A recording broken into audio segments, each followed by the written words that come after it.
the next topic that we're going to be talking about is Guardians of the Galaxy Volume 2. I saw it yesterday. You yes, I'm glad you saw it yesterday. Thank you. I was like, man, I hope John's seen it. I hope John's seen it. I didn't want to tell you either. I was like, I want to go watch it. I watched it last night. Good. So yeah, we're going to be talking about Guardians of the Galaxy Volume 2. All right, so first, the first part of our talk is going to be spoiler-free. We will let you know when it's going to get spoilery, okay? Oh, yeah, because it's coming, motherfuckers. Language, John. Fuck that. So anyway, all right. So out of the gate, how did you feel about it? Like, just, again, not going into specifics. Not going into specifics. But out of the gate, what was your take on it right from the start? I think it was completely... I like how it was completely different from the first movie, but at the same time, the same. And I don't know if that makes sense, but I had this totally different feel for the movie. Yeah. And then at the end, it became a Guardians of the Galaxy movie because we're Guardians of the Galaxy. But it was different. It was totally different, and they touched based on how close they were and how they felt for each other. Yeah, I loved it. I loved the movie, and I felt like it was very much. It was funny as hell. It was very much like Fast and the Furious. What? Well, it's about family. You know, everything was about family in this movie. Who was Vin Diesel? You think? Not what? Who was Vin Diesel? He's Baby Groot. Baby Groot. I love. But anyway, but yeah. So it was very much about family. Not maybe in the same Fast and the Furious, connection, but it was very much a family-oriented movie. Like as far as like every storyline that was there was about family or closeness with somebody, that kind of thing, which I really liked. Yeah. It explored the characters a lot more. Now, I'm not going to lie, I was a little worried when it first started. Like in the beginning of it, I was a bit worried because it kind of started, when it started up, it started very abruptly. Yeah, Missouri. And they were, but they were also, like, whenever they got into the actual, intro part of the movie, where Groot's they were fighting. Yeah, and the whole intro, and that's the only thing we're going to say right now, is that Groot's dancing around, and it very much was just like the way Star-Lord was dancing around in the first movie, in the very beginning. Oh, yeah, huh? And it was to music, to some classic rock music and things like that. And I was a little worried at that moment because I was like, oh, is it going to, like, are they going to do the same things throughout the whole thing?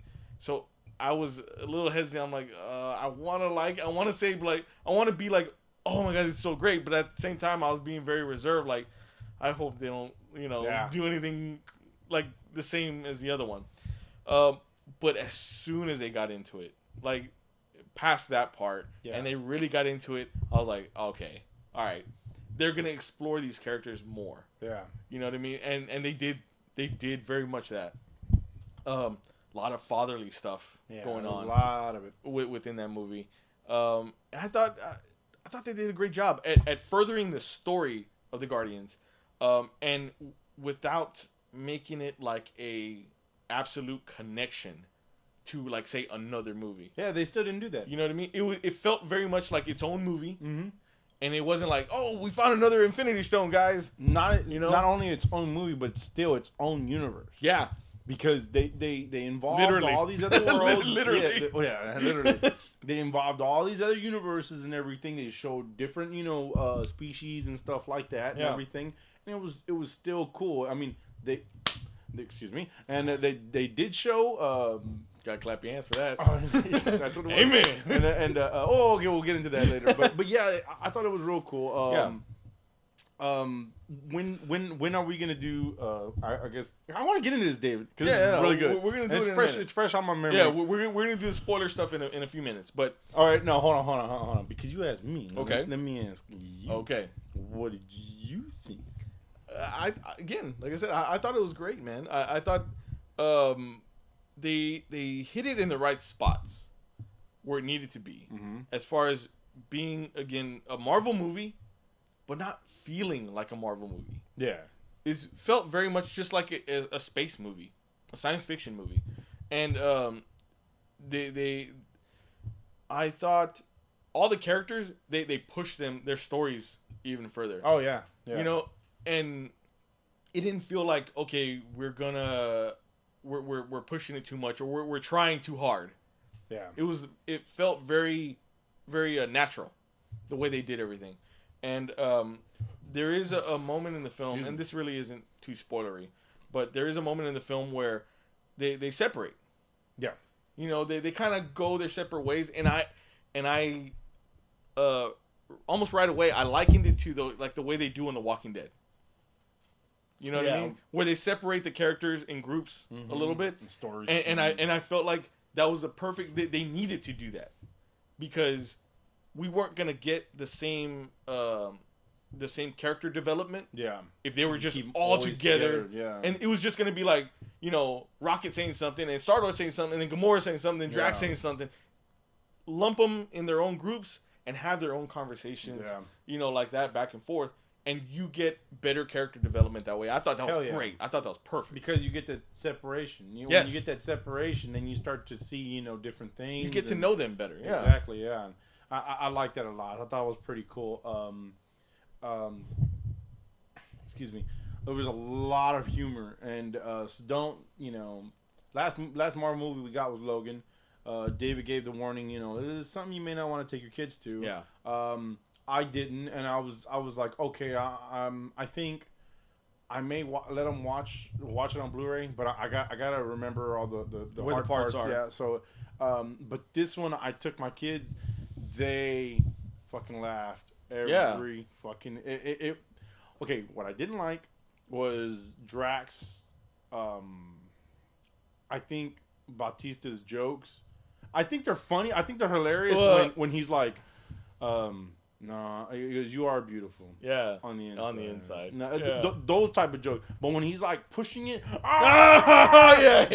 I was like, I felt that way too. Yeah. It felt a little forced. It did. You know what I mean? And there was no music or anything playing. It was just him laughing. Yeah. And then to me, I was like, I don't think I did feel like he had some of the best lines, like the best burns. He did in that aspect where he was like, you know, I think you're beautiful. Well, on the inside. You know what I mean? Or you see him laying down, he's like, we're getting into spoiler territory. I'm sorry. But okay, screw it. Spoiler territory. Here we go. Okay? Spoiler territory. The moment where Drax is, you know, like I said, he's going, you know, and then she's like, "What's wrong?" It's like, "I'm imagining being with you physically." Yeah, he's getting all grossed out. Okay, so again, spoiler territory from here on out. All right, so the beginning of the film, you have Kurt Russell, making his appearance, very young looking, and he did a good job. And then the thing, okay, this is the thing that I heard. That there wasn't a lot of CG put on him to make him young. It was all done in makeup, like makeup wise, and done in a good way to where they didn't really use that much CG. Okay, all right. One thing, maybe to smooth them out a little bit. The little radio station, the radio station that goes down here in Houston, they were talking about this movie and they were saying, yeah, you can. It started to get annoying to look at him, you know, because you can see the CG just popping out. When I watched it, I didn't see any of that shit. It looked really good. He revealed himself. He's like, fucking dimples were killing him. He revealed himself. He's like, I have a really good makeup artist. He's like, this makeup artist I've had for like 15 years. So they know my face. He's like, they know how to work things and things like that. He's like, I showed my family afterwards, and they were like blown away. They did a damn good job on him being, you know, young and stuff. So I thought that was great, man. And right from you get into it right from the start. Mm-hmm. They're battling out. You know, it wasn't like one of those, hey, what do we do next, guys? Oh, hey, I hear that there's something over here. Oh yeah. It was like battle right from there. The beginning, yeah. And I love that so much. You know, there was Drax. Yeah. Right in that moment, I've seen that clip before where Drax is in the and they're asking him, you know, they're freaking out, and they're like, you know, okay, Drax said that he's gonna get it from the inside? It's like, well, it's the same thickness from the you know what? That made a lot of sense. Yeah. Because I mean, common sense would tell you that to get out, it's the same. Yeah. You know. And then I loved immediately how Groot wasn't really a big thing in the movie. He wasn't, but he him walking around. He was very much like the background character for a while. Even in the moment of battle when they're fighting or whatever, he would like Gamora. He waved at her, and she's like, yeah. And she goes, and I like that so much that he was doing his thing. That was the funniest part to me because it's a kid. He was doing his thing like, oh hey, and dancing around, and then while everybody's getting like blasted or like pushed aside and things like that. That was really funny. And you can see how this team has grown because they all adapted to Star-Lord's music. And they're all like, hey, man, so... they need music while they're fighting. While we do this, can we play some music? And no, what'd she say? Rocket, what are you doing? And he's like, well, we're going to put some music while we're fighting, And like, don't worry about that. He's like, no, I don't think that's wise right now. He's like, no. Star-Lord was like, no, I agree. I don't think that's wise right now. Come on, man. I know. What'd he say? that stupid-ass sarcastic thing? Wait a minute, am I using my right eye or my left? Rocket. I did it on my left, didn't I? Yeah. And then that whole point, they end up, and I can't remember the race. They were all gold. Mm-hmm. And you got it. Cool.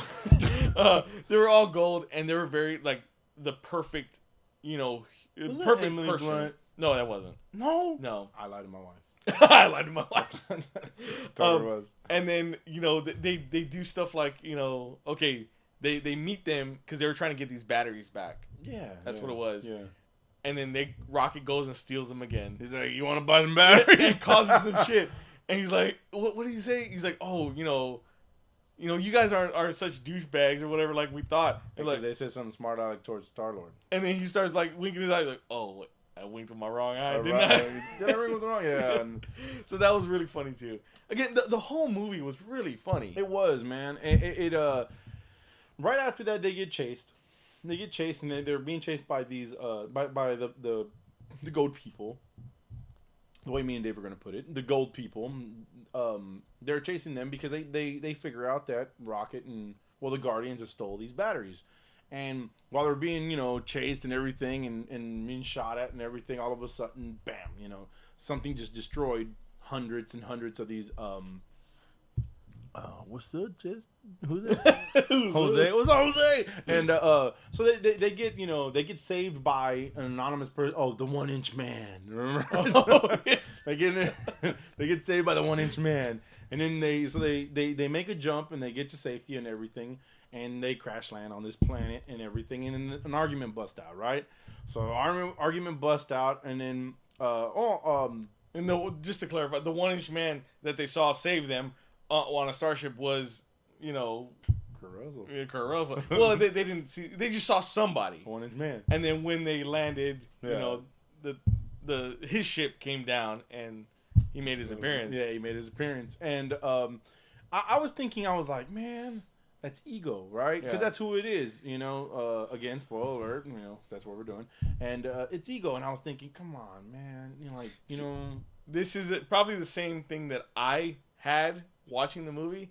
And even in the trailers prior, because I knew Ego was already going to be in there. Yeah. Ego, to our knowledge, is a living planet. Yeah. So I had no idea how they were going to do it, having him as a person in the movie. It made total sense. Yes, the way they explained it, the way James Gunn wrote it, it made perfect sense. And I was like, well, damn. Yeah. It shut me up. They even show Ego's true form. Yeah. I love that they put that in there. Yes. They kind of loved it. They kind of rotated around the planet. They showed the eyes and the mouth and all that stuff. I was like, I loved it. Yeah, that's awesome. That's what he looks like, yes. And I was like, I held that in the back of my head. I was like, when they showed it, like. Now, one of the main things that I liked the most, and I felt like made everything feel, proper, was the way that they explained. Okay, and this is very much like real life in a sense. Like, say, okay, somebody has an estranged dad. Yeah. They're not with them for many years, and then all of a sudden the dad tries to find them. Yeah. Right? So obviously, Star-Lord Chris Pratt, or Star-Lord Peter Quill was going to be very defensive about it. Why didn't you find me? Why weren't you never? You were never around, kind of thing. And then, he kind of started to gain a repertoire with him. And then it was until the moment that Ego, I guess revealed what he had done. And he kind of just casually, he had brainwashed Peter Quill at this point, and he had him like believing his stuff. They played catch. And they played catch. So stupid. And then it was the moment, even in brainwashed mode, when Ego revealed, it was terrible that I had to put the brain tumor in your mom's head. He snapped. Yeah. Even in being brainwashed, he snapped out of it like that and just blasted the hell out of him. I would have done the same, dude. That's how I felt. I was like, you know what? I was like, I would have probably been even more enraged. You know what I did in the theater when that happened? I go, what? I went, what? I never do. What? I did. My elbow went up against my wife. I couldn't do my boy. I would have taken him out. I would have taken him out. But I went on the chair and I go, whoa, oh my! I was like, did you hear that, Jay? She was like, but yeah, when that happened, I was like, oh man.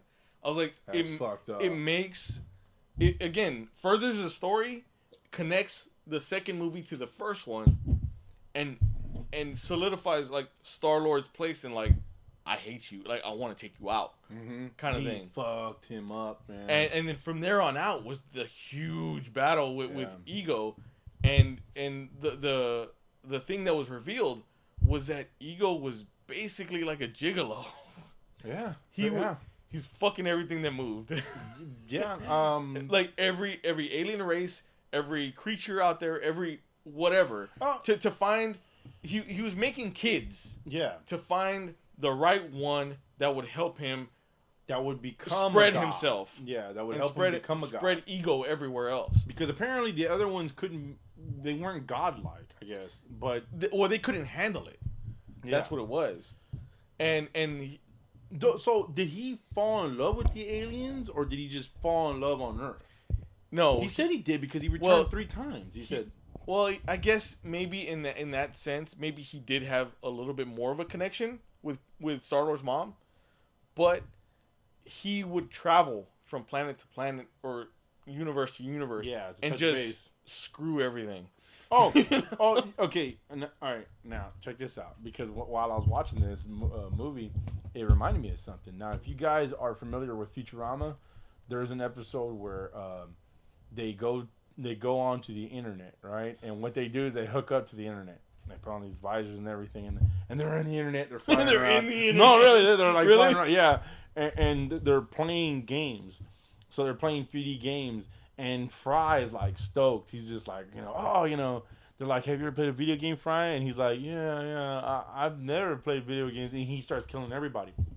What happened is Leela's growing up to her life is she don't know anybody else that's a Cyclops, right? So in the game, she comes across somebody and they aim guns at each other, and it's another Cyclops, and then Fry jumps out of nowhere and shoots it, and she's like, oh my god, another Cyclops, and then he shoots it and then it explodes, and she's like, oh no. So then she's at home pissed off at Fry, and then she gets an email or like a video message, and he's like, hey, my name is such and such, you can meet me on this planet. And then so she goes to it, right? And then he starts laying all this shit down. Just laying it all down until he gets a smack down. You know what I mean? He does. And then they did the whole Married with Children thing. There was the couch and everything. Oh my god! He had her dressed up like in Peg, and she was like, and his name was Al too. And the thing is that the girl that plays is Leela is Peg Bundy. Peg Bundy, yeah, which is what's her name? I can't remember. Peggy, Peggy Hill. No, she. I thought she was the sister of what's his name, the action star.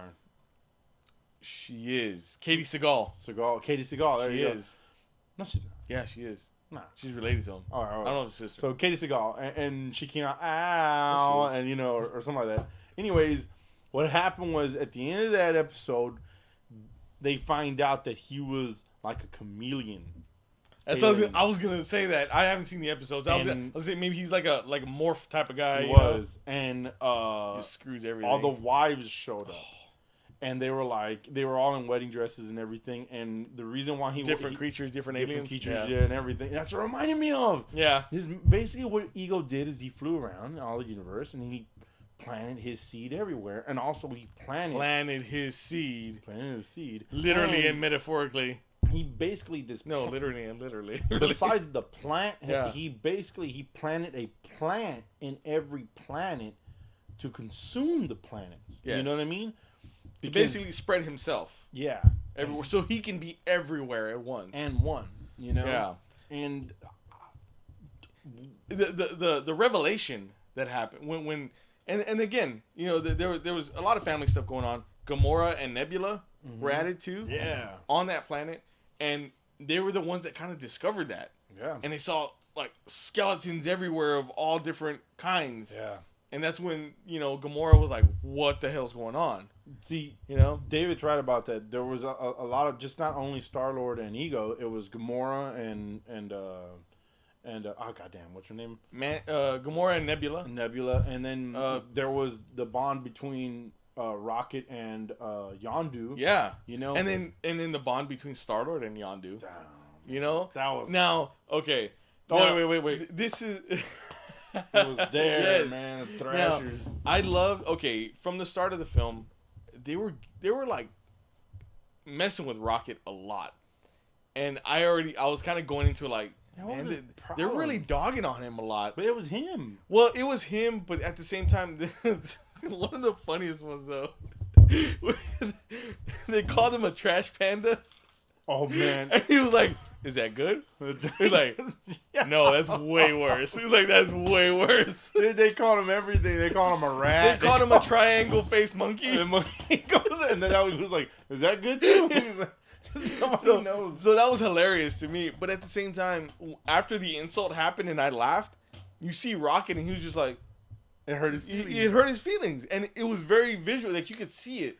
That he was very disturbed by it and messed up by it. You know what's weird about that is he doesn't know what a raccoon is, but he gets offended. Yeah, you see, well, I'm sure Star-Lord probably explained it to him a bit. I have my thing about stuff like that in a minute. Okay. But yeah, there was a lot of that, and I when they were doing that, I was like, man, they're really dogging on Rocket a lot.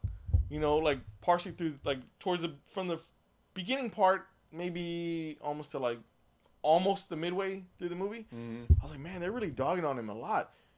And then I started thinking, I'm like, man, they're going to dog on him so much that he's going to turn on them or something. He's going to flip the script. Yeah. That didn't happen. But it was one of those moments where it's like you push somebody so far. Yeah. You know what I mean? And it kind of did turn around where Yondu came into the picture. Yondu kind of redeemed himself throughout everything. Yeah. Yondu's part of the story was that he was ridiculed and exiled from the Ravagers. And they explained it because really good. They explained it, and I didn't honestly, I didn't really get it when they first mentioned it. Yeah. Where they were like saying, okay, well, we don't deal in kids. Yeah. What are you doing? Kind of thing. That's why you're not one of us anymore, kind of thing. And he wanted to get his place back. When you die, we won't be there to give you your what's it called? Your I guess your send-off. Yeah. It's like I didn't really snap to it at first because I forgot the connection to Yondu and Star-Lord in the first movie that they were the ones that basically abducted him. Yeah. As a kid. And Star-Lord says that in the first movie. He's like a dad to me, but not really. And it didn't really snap to me until a little later on in the movie. And then from then on, he kind of wants to, I guess he's trying to redeem himself, and he does have this connection to Star-Lord where he feels like, this guy, I've kind of been with him for a long time. I want to, it's kind of, I guess in a way, I want to hurt him, but I don't want to kill him. Yeah. You know what I mean? And you got to understand, man, this is an alien and a human. Yeah. So you're just like, how does that work out, And they mention it. The Taserface, he's like, you noticed how, every time when we do this and blah, blah, blah, he always has a soft spot for him. And it's true. It's just like, and he told him in the last movie, you cross me, boy, I'm going to eat your ass. I'll kill you, And then, he was always scared. They talked about it, I guess, towards the end of the movie. He's like, well, why'd you say you're always going to eat me? Yeah. He's like, what? He's like, I was just trying to scare you, man. Just trying to scare you, yeah. But, I mean, they show the love, man. They show the love. Yeah. I guess throughout there, the story between Star-Lord and Yondu really unfolds. Mm-hmm. And you see, in fact, that at the... Man, this was... I got a little teary. My eyeballs are sweating a little bit at that point. They're sweating? Well, they're sweating a little bit. Where Yondu makes... He comes to the realization, and he's like, Ego was your dad. Ego was your father. He's like, but I was your daddy. Yeah, I was your daddy. Kind of thing. He's like, and I'm sorry. I was never really there for you. I couldn't do more for you than what I wanted to, kind of thing. Yeah. In that moment, I was like, God damn it! Like, Jesus, I like, don't do that. I liked how when Star-Lord and Ego were having a conversation, and then he goes, "Well, why did he keep you?" And he goes, "Because I was thin, and I can get into places that no other person can get into." And then they asked Yondu later. And they asked him, he goes, "Because he was scrawny, and he could get into places we couldn't steal shit." It was the same reason. They had the same reason. He wasn't right. But yeah, man, I love that storyline that they just like built upon. Like, you kind of got a little bit of it from the first Guardians movie, but they really like expanded on it here, and I was just like, man, they did a damn good job, man. Like, now, damn. One cool part in the movie when Rocket and Yondu meet and everything, and they're like, hey, I was gonna mention that too. They start to connect, and they start to explain a lot of things, a lot of similarities that they have and everything. And then they're like, hey, man, we need to go get... Because after Rocket explains to Yondu, hey, this is where they went, Yondu already knows. Well, yeah, and then there was... I think you're getting to this moment where they kind of, like, argue a little bit. Yeah. Yeah, okay, so go ahead, yeah. Well, and I was talking about the jump. Oh, okay, yeah, the jump. Yeah. So... I'll make my point afterwards, but yeah, all right, so there's an argument between Rocket and Yondu, and they come to the realization that they have a lot in common. And, how they were brought up and everything. And in that point... they're talking or they're arguing, and then Yondu, he's like, you know what? He's like, you know what's wrong with you? You're just like me. I thought Rocket was gonna shoot him. And when he said that, I felt like I was watching like Merle Dixon on screen. Yeah, from The Walking Dead. Yeah, he's like, you just like me, boy. I was like, oh my god. He does say boy a lot. He does, boy. But yes. Okay, so the jump. So there, Rocket explains to him that this is where they went and everything, and Yondu just knows immediately that it's all bad. He shouldn't be there. Let's go get them. So they do jumps, and it's weird, I guess, how they do jumps. It's not like in Star Wars where they do jumps between like little entryways, I guess. Yeah, like random entryways. So it's like it's not like a straight shot. Yeah. So you think about it as like, here's a planet, right? And around the planet is like an orb around the planet, like an octagon. Octagon, sphere around the planet. So when you enter it, you can jump through it and find the other opening to another one, and then jump through that one. So you're going to be pinballing everywhere. And they explained that I guess earlier in the movie that they kind of like, I guess, went through like one or two or something like that, and then at that point they make it a point to explain like, no, we're gonna go through 17. That's never been done before. No, 700. Was it 700? 700. And so they show scenes of them like bouncing through, going through, and then the cockpit stuff. The way that they were showing the cockpit was very, very much like Fear and Loathing in Las Vegas, where they're like, we've never done this before, and then like the eyes like stretching big, or like the mouth is. That was hilarious. It was. I couldn't stop cracking up. But man, like, they did a great job, and man, I really liked Mantis. I thought she was a great like addition, to the team. Even Nebula. Even though she was kind of like, she joined the team, but not really joining the team. She was just there. You know what I mean? She Wolverined it. Yeah, kind of. Yeah. And the sisterly bond that was going on between her and Gamora, and the realization that, you know, was like, okay, the reason I hate you is because what Thanos did to me. Yeah. You know, we never became sisters. Yeah, she's like, all I wanted was a sister. Yeah. And I was like, damn it, another like, you know. Even Gamora, when she was like, I thought she had her at the end. When she was like, there's other little girls out there like you. Yeah. You know, we need to, like, let's save them. I for sure thought she was going to be like, and, okay. And she was just know? like, she resisted. She resisted because she didn't get to fucking develop that area. So she kind of pushed back. But exactly. She wanted to. You saw her hand go up a little bit. I do feel like, okay, I do feel like when the time comes, they've kind of buried the hatchet in a way. Yeah. That she'll be there. It's buried. You know what I mean? And of course, if Gamora says, we're going after Thanos, let's go. Like, okay. And I like how she said that. She goes, I'm going to kill Thanos and everything. And she's like, I don't think I don't know. I don't know if that's possible. You know, it's like, I mean, you do you, but get that shit out of your head, you know. But this is where everything's going to start coming to a head for Infinity War. And I think, again, we didn't really get like a bridged gap into Infinity War from here, which was fine with me. Yeah. They did show Earth. I'm good. They did show Earth. Yeah, for a quick sec. And when I saw the previews, the trailers, I was already like, the Guardians are going to Earth. Okay, Guardians are going to Earth. Now this is they've got to explain this now, because all of a sudden something just destroyed a town. And this is exactly. I'm glad you said that, because this is exactly what I was going to bring up. That this could be the jumping off point in Infinity War. Yeah. Where they're like, where this from? Okay, the Avengers. Yeah, the Avengers didn't show up at this point when it was happening. Because it just happened. But there's also that Registration Act that's happening. The Accords. Yeah. The Accords. The Sokovia Accords. That happened in Civil War. Oh, yeah. Where they have to be, like, called upon. Mm-hmm. To address certain things. They gotta have a meeting to figure out whether they want to use the Avengers or not. That could be an easy explanation as to why they weren't there. But in the beginning of Infinity War, this would be the perfect opportunity. You'd be like, okay, we need to investigate what happened. Yeah. And they'll go checking it out, and then because of that happening on Earth, the Guardians have to come down. Yeah. And figure out what to do with the ego spores or whatever it is that's there, kind of thing. And I think, again, this is a perfect jumping off point for that. I'm glad that they didn't like overly like state like, okay, another Infinity Stone, or or mention something else that might have happened, or like have like an alert in the background. Oh, Sokovia, So that I'm fine with that. I'm perfectly fine with it being like a standalone type of movie. Yeah.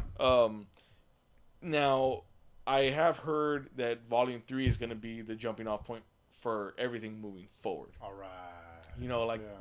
They're putting a lot of faith in the Guardians moving forward. But before we get into all that, post-credit scenes.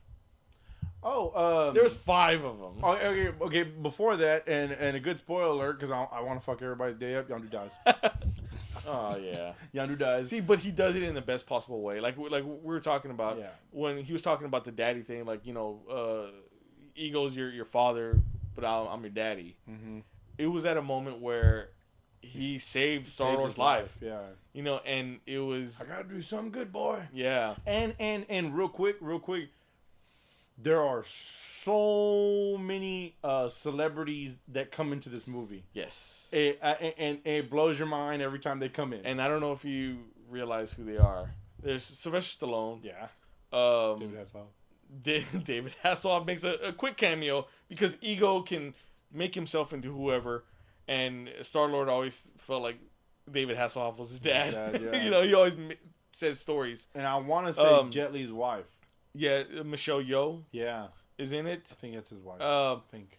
Who is it? The other man, I can't remember his name. What part? At the very end, when they start showing all the different Ravager groups. Big guy.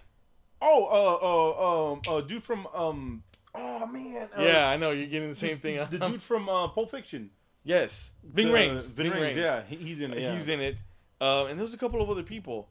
There was a lot of people that I recognized. Like, it had little spots here and there. My daughter asked me, she was like, "Who's that? That ice person? That crystal?" Well, I was like, "This is where I'm going to get to it. I don't know if you realize, but all the leaders of those teams that they showed, of the Ravagers, including Sylvester Stallone, those are the original members of the Guardians of the Galaxy. Before this iteration, that Yondu or not Star-Lord and all them were. That's why he said at the end. Yes, this is what he said. Let's go to work or whatever. Like let's team up or whatever. This is cool how it goes. This is good that we got back together. Yeah. Yes. Those are the original Guardians of the Galaxy, the original team. Yeah. If you look back in the comics and things like that, the Crystal guys there and Yondu was originally part of them.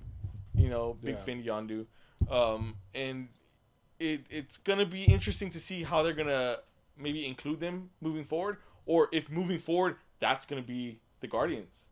It's gonna be like the Power Rangers, David. Yeah.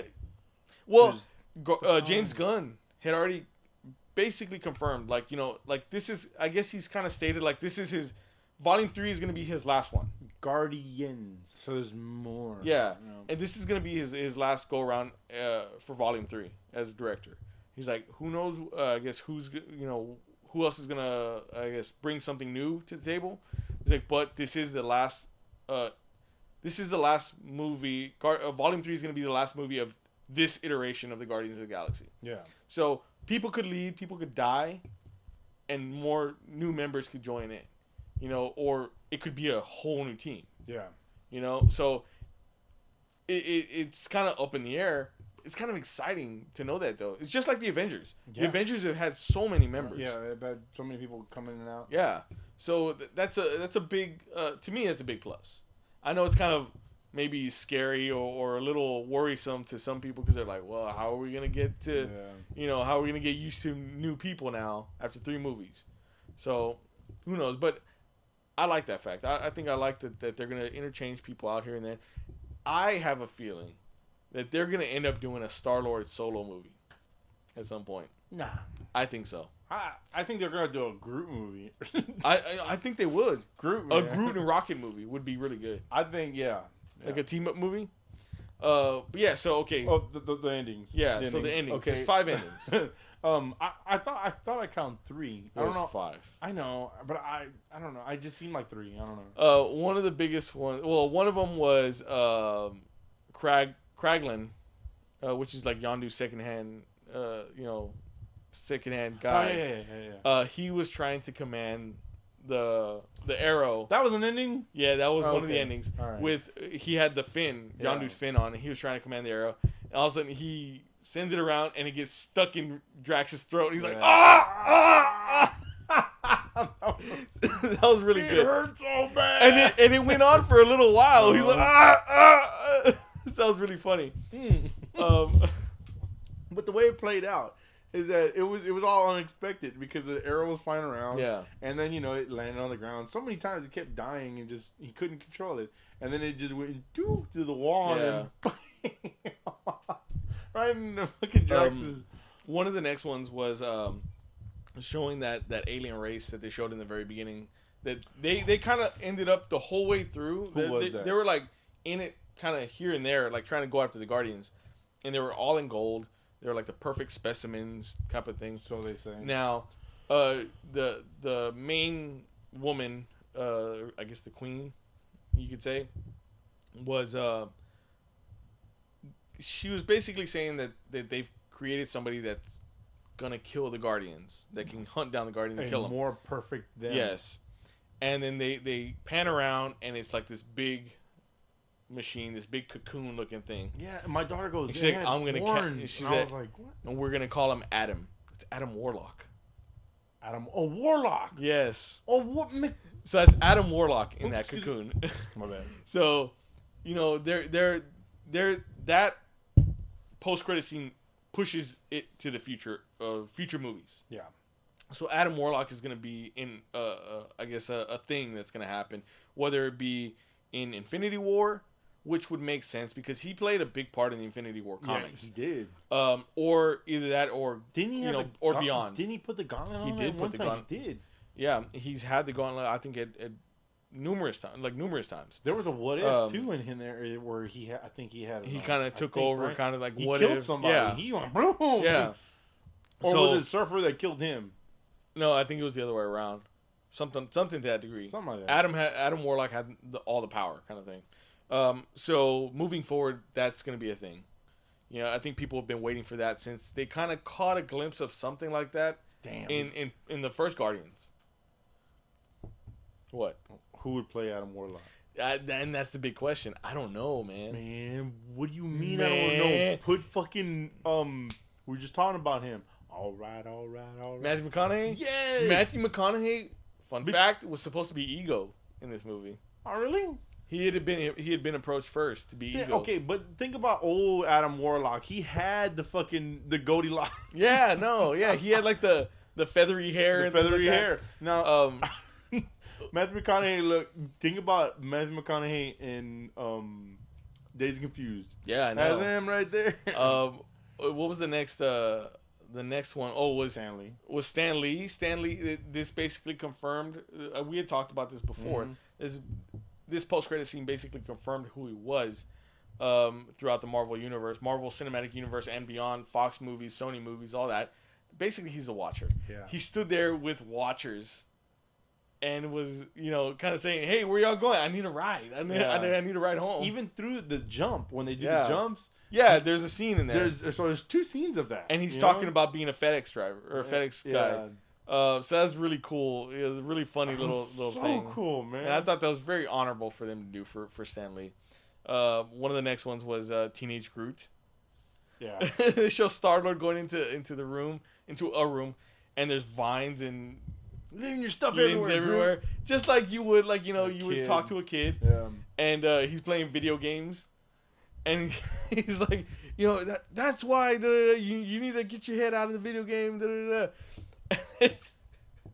You hear Groot do like the typical teenage thing where he's like, I am Groot, like mimicking or mocking, Star-Lord. They did he goes, I am Groot. They did the whole puberty, and I swear to God, that was like a mirror image of my son.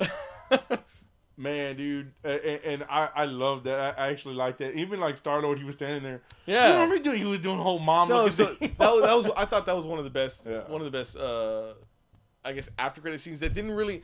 It didn't further anything, but it was just like a funny little thing. Now I can't remember the last one though. Oh shit. There was one more, and I can't remember. No. Okay, well, anyway. That's what I'm saying. I thought they said it was 5. There was another one, and I can't remember it right now off the top of my head. But the whole movie was great. It was. It really I thought it was great. I was a little worried, like I said at first. Take your family, man. And it was a little worrisome, but it was really good. There is some language in there. Yeah, there was, man. This movie, it was a little bit more language than usual. There was 2 bitches. 2 bitches. There was 3 shits. And a partridge in a pear tree. No, and I think a bastard maybe. Yeah. But there was some language in this movie, man. There was some language. Yeah, I was a little surprised. Yeah. I was a little surprised, but it wasn't too bad. Yeah.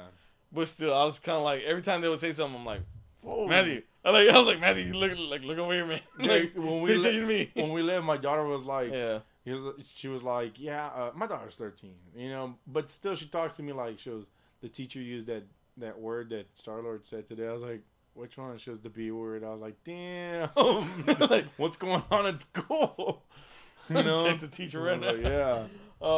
But anyway, so yeah, love the movie so much. I thought it was a great movie, great solo, kind of story. And they did a whole. I think what I really liked, and I don't know why I kept thinking about Dazzler. Because when Dazzler first came out in the comics, they made it all like the 70s. Yeah, and stuff like that. That's how it very much felt. They did a lot of that, even though the music and everything takes place in the 80s or something like that, or in the late 70s, 80s, or whatever. But dude, the biggest thing, and I completely forgot. Literally, they crush Star-Lord's cassette player. Oh, yeah. And then at the end they give him a Zune. Oh yeah, the Microsoft. And literally, like that's what it was. That was the day before. Yeah, that's what it was. The last one. And the day before, I went to go see Guardians. I shit you not. I was telling Monica, my wife, I said, do you remember Zune? Microsoft Zune. And she was like, yeah. She's like, yeah, I do. I was like, I remember when the iPod Classic first came out. I was like, I got an iPod, and then I went to go visit my friend David, and he was like, check out what I got. And it was a Zune. And he goes, man, this is awesome, dude. It's gonna be the next thing. Yeah. And I was like, no, it's not. They made two. Literally, like a couple weeks later, they discontinued it. Well, no. There was two. There was like two versions. There was two versions, right? There was a thick ass one and there was a thinner one.